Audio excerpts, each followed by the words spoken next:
And so it tends to be in some ways an emotional experience, and in some ways that's dangerous because it can wear off. The confidence and belief that you would feel after a weekend seminar like this, well, heck, you feel like you can take on the world. Who could possibly stop you? And yet we all know that those emotions do fade. Now that's okay. That's one of the reasons why we have tapes and we have other meetings and things like that, because we know they do fade. We know that that happens, and that's human, that's normal. I mean, but then again, you know, you ate yesterday, you're probably going to eat today, and you'll probably eat again tomorrow, right? You don't hear anybody complaining because I had to eat again today.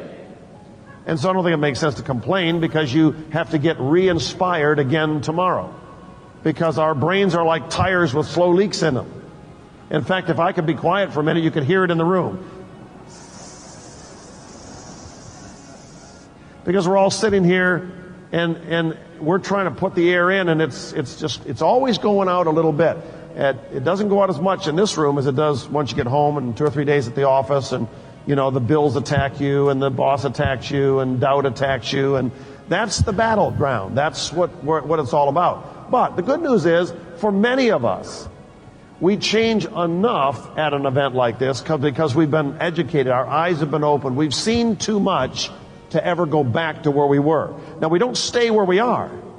We don't stay where we are right now. Right now, we're sort of, well, to some of you, you're overconfident right now. You know, we've sort of drowned out all the negative. We've gotten rid of all the possibility that anybody could ever fail. And so you feel invincible right now. And some of you are thinking, well, that's not realistic. But you know what we believe? It kind of is realistic. In other words, the most truth is what you feel when you are in an environment where the doubts are kind of, you know, a light is shining so brightly that they're not there. And yet culture or society or the media would teach us that those of us who allow ourselves to be motivated are naive and being somehow manipulated. And that's tragic that we get into this sort of internal tug of war that says, well, I don't know if I want to let them get me. But when you think about it, what are we really trying to do? We're not so much trying to teach you things, we're trying to unteach ourselves things that we've come to believe are truths, when really they're misconceptions. They're lies about our potential, they're lies about how the world works, how success works, what success is really about, what wealth is really about.